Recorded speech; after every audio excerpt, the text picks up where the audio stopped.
They killed Nolan Wells on the boat. There is a claim surrounding Nolan Wells that demands more than a quick reaction. That claim is that Nolan was killed aboard the boat. But a claim is not the same thing as a finding. And in a case where so much information is being debated online, that distinction may be the most important place to begin. Because right now, two very different versions of this story are developing at the same time. One is happening across social media, where theories about Nolan's final hours can spread almost instantly. The other is happening through records. Nolan's estate is seeking documents and information that could help establish what happened, when it happened, and what can actually be supported by evidence. Those are two very different processes. A theory can take seconds to circulate. A record has to exist. A timestamp has to mean something. A statement has to be traceable. And when different pieces of information appear to point in different directions, the job is not to choose the most dramatic explanation. The job is to determine what the evidence can actually support. So as we move through the material in this episode, keep one distinction in mind: what is known, what is alleged, and what remains unanswered. Because the statement that Nolan was killed on the boat is an allegation, not a fact established by the material we have here. And that is exactly why the records matter. Now, let's look at the material itself and separate the documented information from the theories that have formed around it. Listen carefully. Hey y'all, hey.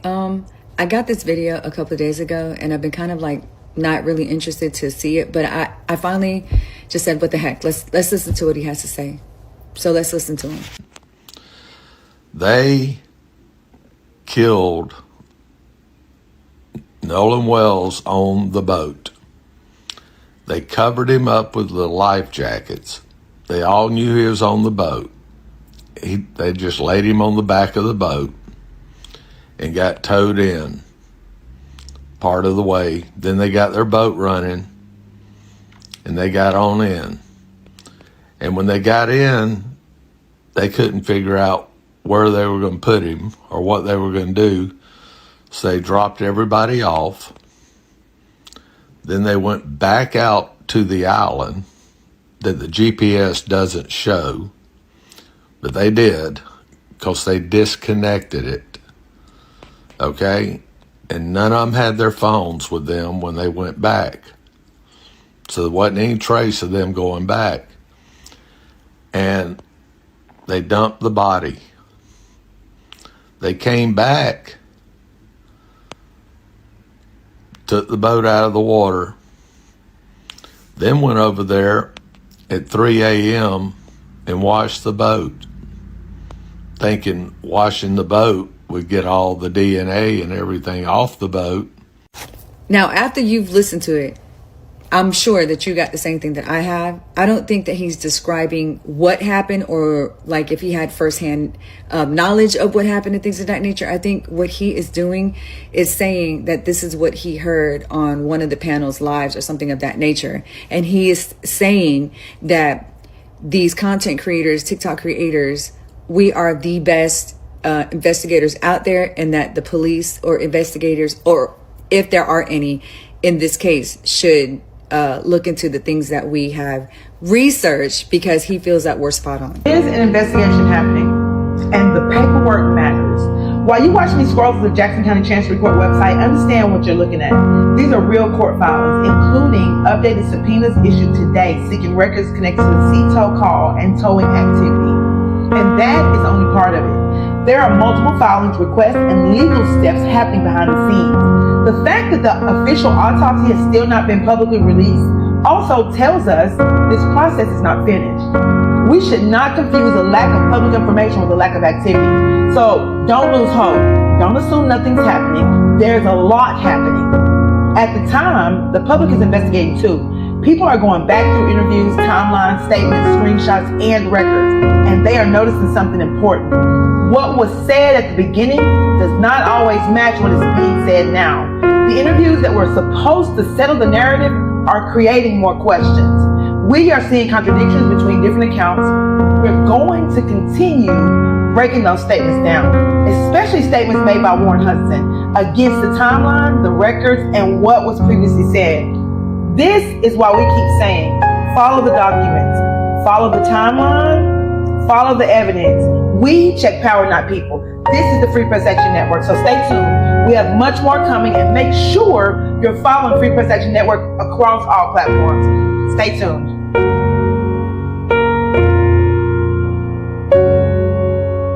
DA and Warren might have released some stuff on Nolan's birthday, but Miss Christine came back and checkmate on them because she went and had her attorney subpoena. She subpoenaed Sea Tow Services and Water Marine Services that operates at South Mississippi because she wants all the data, videos, cameras, anything from the time at 2 to 8 p.m., anything surrounding Nolan being on Horns Island, the protocols, and she also wants the manuals to what if something happens. Like, they want all the shenanigans, all the shebang bang bangs. Y'all gonna stop playing with Miss Christine, because checkmate, check the freaking mate. And I don't care what y'all say about Miss Christine. I don't care what y'all try to paint this narrative about Nolan or how she's like, but she's not playing with y'all. Y'all can go have several seats, and I'm pretty sure that there'll be more subpoenas coming around for y'all, because she's not playing. She's not playing. She's gonna get answers. She's gonna get some justice for her son. We're going to get answers for her son. So where do we come at it? Well, let's think about it, okay? We do remember when, unfortunately, Nolan had his 19th heavenly birthday. May he rest in peace. And I thought it was a bit of cruelty that the DA put a letter out the night before, Warren released text that made it look like, what? This make you look more, right? And I was like, what are they trying to do? Well, it looks like Nolan's family got up the day after, wiped their tears, and they issued a new round of federal subpoenas. But let me tell you what these subpoenas are, and let me tell you why they are the end game. Everything we've been asking, everything we've been wanting, everything we've been curious about, baby.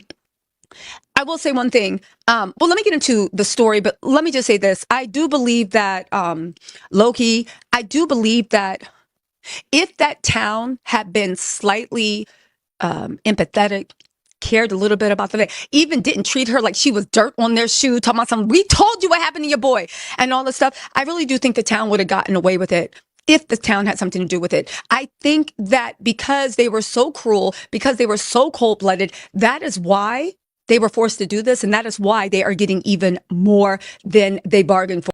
You guys, a new update in the Nolan Wells case, and baby, when I say this changes everything, it changes everything. A new star witness has come forward in the Nolan Wells case that completely destroys the police narrative and the DA narrative. You guys, when I tell you this star witness is literally a force of nature, it is a force of nature. Okay, so what am I talking about, right? Remember when all this happened, right? Go back to a time before you knew who Officer Django was. I know, I wish there was a simpler time. Okay. And Warren was out there on Horn Island looking like just cold-blooded, in my opinion. Talking about some, people die out here all the time. I know a lot of people that have died out here, right? And it set the stage. It set a narrative. It locked in a narrative that the police, the governor, the DA, all those boys' parents, and everybody, in my opinion, hid behind. Well, baby, this star witness has come forward, and when I say it's a force of nature, it's a force of nature. Who is this mysterious star island? I wrote my own bill. Who is this mysterious star witness? Baby, the star witness is Horn Island. Now, stop. Before you be like, T, someone hurt you. You just wasted my time. No, I didn't. Because People Magazine have unearthed the fact that in Horn Island, nobody has died from drowning in the last 6 years.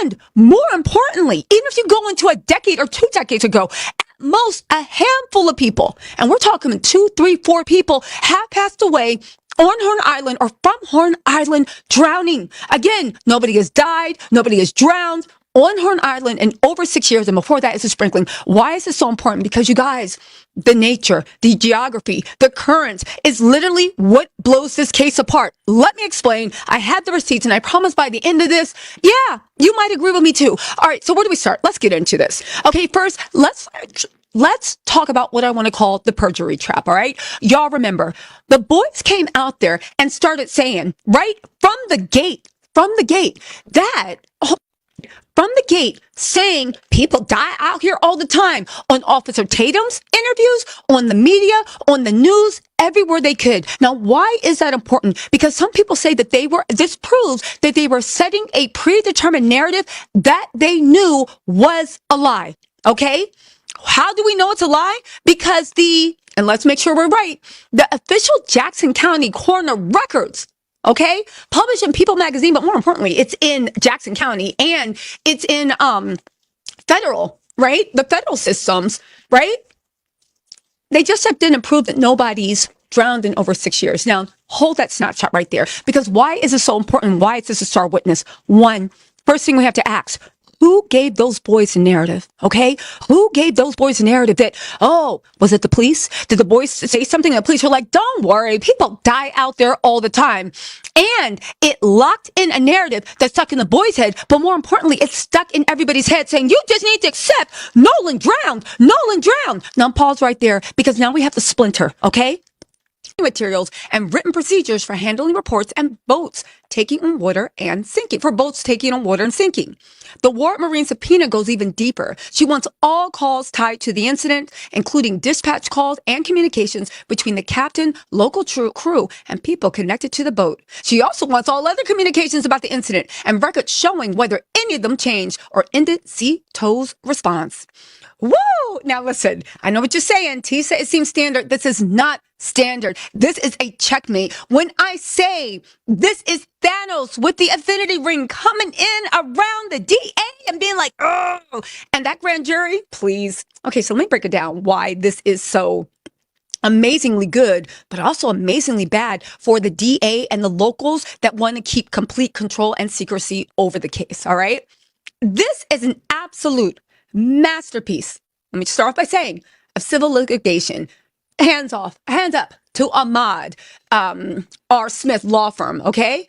Because here's the thing, you guys. Instead of bickering back and forth and you know how Officer, I don't know, maybe Officer DeJango was like, you know, if they would just let Ben Crump go, the boys could give them information, and having to be like, please, Warren, can you tell us what you saw? Please, Jax, please. Instead of having to beg for information and sit and bark and roll over like a dog, and maybe if you make us happy, maybe then we'll tell you what we know about Warren. What we know about Nolan. Instead of all that, baby, let's get into this.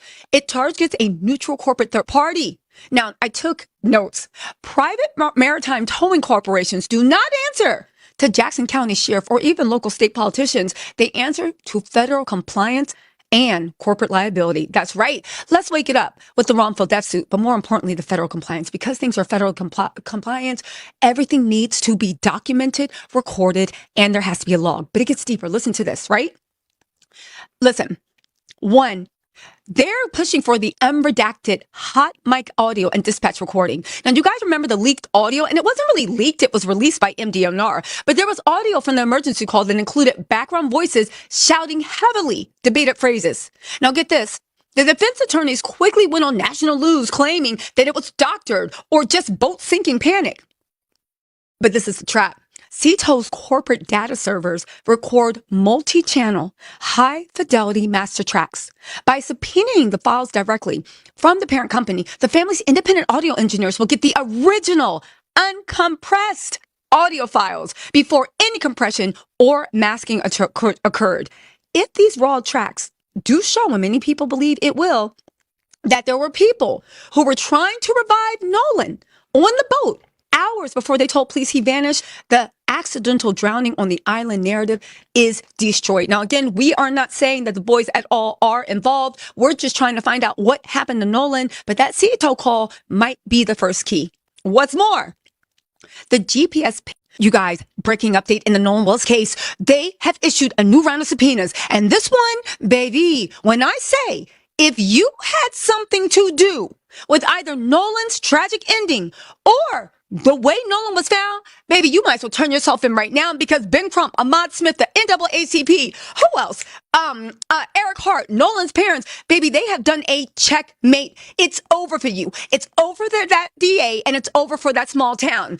Assuming they had something to do. Baby, the cover-up, the conspiracy, anything that is going wrong, is about to be brought to life. And baby, guess what? They're not going through the small town politics. They're done begging the DA for anything. Okay. They are going to federal compliance. And I know what you're saying, Tisa, it sounds boring, but as I get into this, I'm going to tell you how the cover up, if there is one, is about to be exposed in full color. And there's nothing the lawyers, there's nothing the DA, there's nothing the governor of Mississippi, there's nothing no one can do to stop it. Hold on. Okay, now the source of this is TMZ. I think that Ocean Springs ran to TMZ to get, hey, wah, but TMZ can't save you from this, okay? Now get this. TMZ has obtained 2 new subpoenas filed Thursday on behalf of Nolan's estate. One, and I think this is Ahmad Smith's law firm, one for Seatow Services International, and another from Reward Marine Services, which operates at Seatow, Mississippi. For Seatow, she basically wants everything connected to the July 4th incident from 2 p.m. to 8 p.m., including calls, recordings, dispatch records, and documents showing who handled the response. She's also asking for Seatow's training. Sam here, and Christine Walmsley is subpoenaing the hell out of them right now. She has filed a series of legal subpoenas targeting social media, technology, and marine service companies to investigate her son's final movements and communications surrounding his death. Now, social media and tech companies, as we know, she filed in Jackson County Chancery Court. The initial subpoenas target Meta, Facebook and Instagram, TikTok, Snap, Snapchat, WhatsApp, and the tracking app Life360 to secure GPS logs, messages, and deleted content. Marine and dispatch records. Additional subpoenas target marine services, including Seatow and Ward Marine, requesting dispatch logs, radio recordings, and communications tied to the July 4th incident. Now, the family's legal team is seeking clarity after reporting discrepancies in location tracking and concerns over wiped or deleted messages from his phone. So in layman's term, thank God we are going to find out what happened on those Seatow logs. We're going to get all the recorded calls. We're going to find out who's on it. I'd like to find out who that park ranger is. Can we subpoena the park ranger?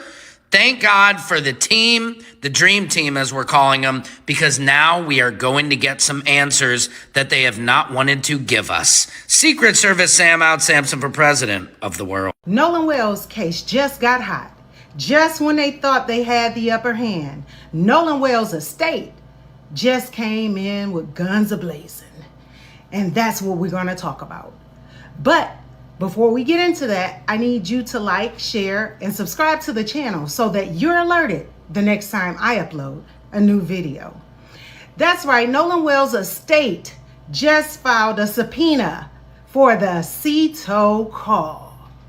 And that's what we're about to talk about. As of August 20th, 2026, the estate of Nolan Wells has subpoenaed the Seatow call. That's right. See, this is why they were so upset that Nolan Wells' parents opened an estate on behalf of Nolan Wells. See, they thought they were only gonna come with lawsuits and a money grab and this, that, and the other. It's so much more that that estate can do. But if you are not privy to it, then you don't know. You just think it's all about money. No, it's about justice at the end of the day.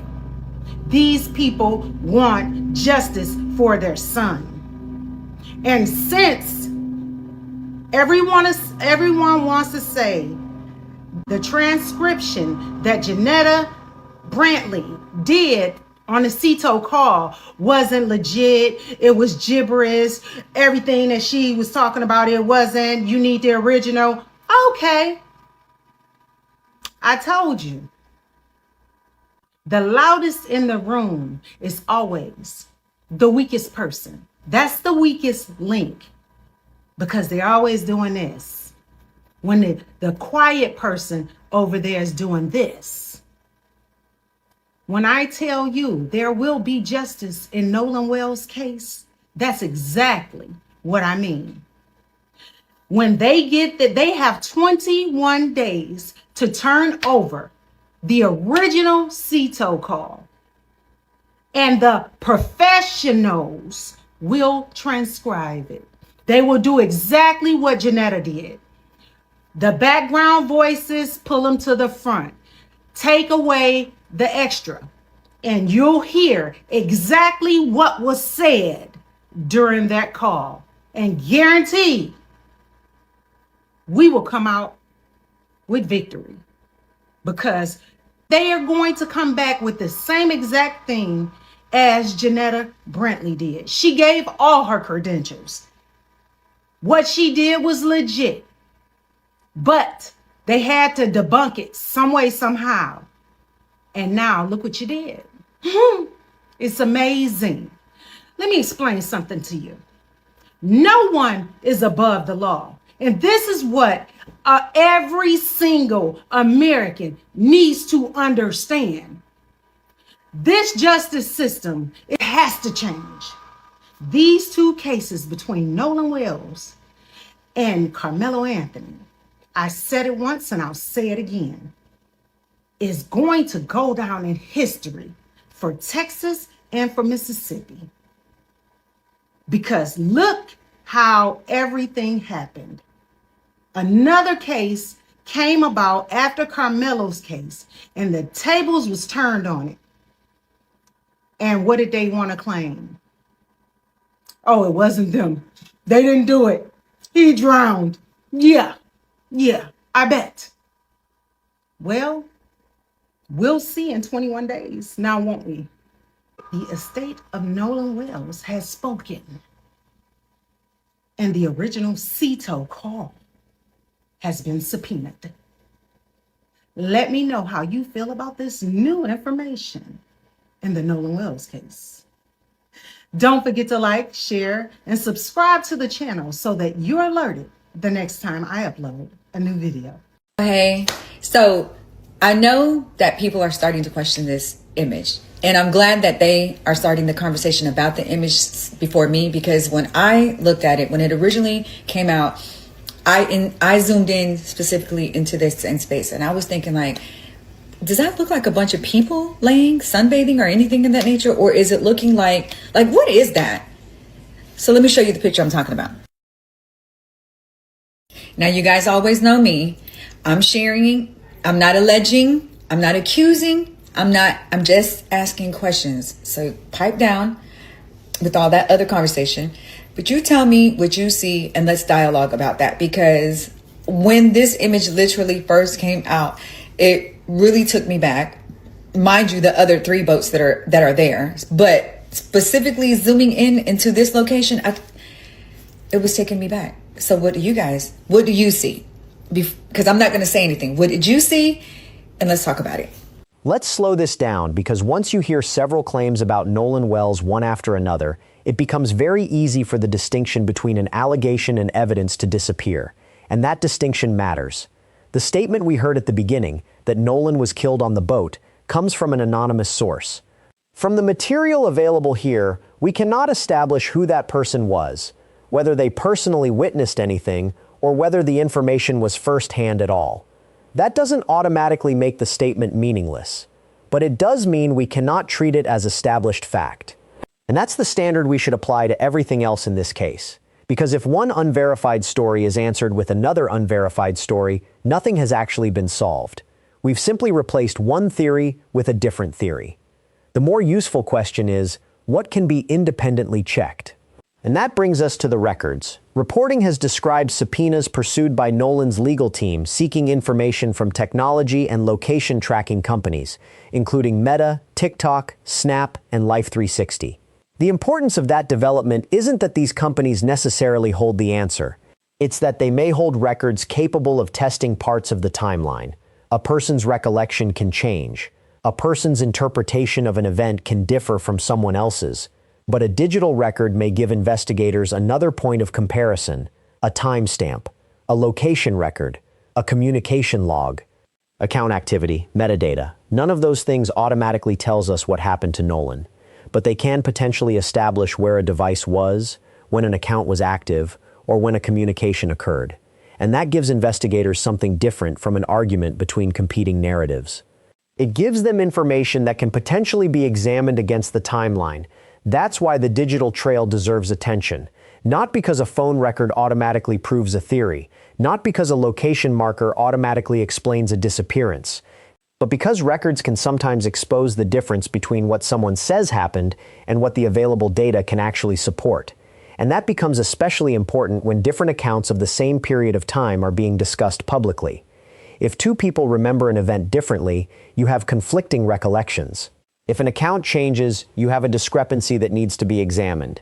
And if a verifiable record contradicts one of those accounts, you now have something concrete to investigate. That's a much stronger starting point than simply asking which version sounds more convincing. Then there's the marine evidence. The Ceto recording has become another major point of discussion surrounding Nolan's death. People have offered different interpretations of what can be heard. People have questioned sounds in the background.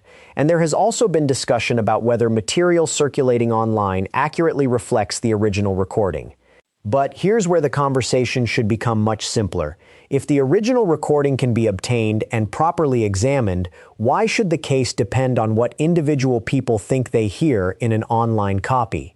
The original file matters, its provenance matters, its complete context matters.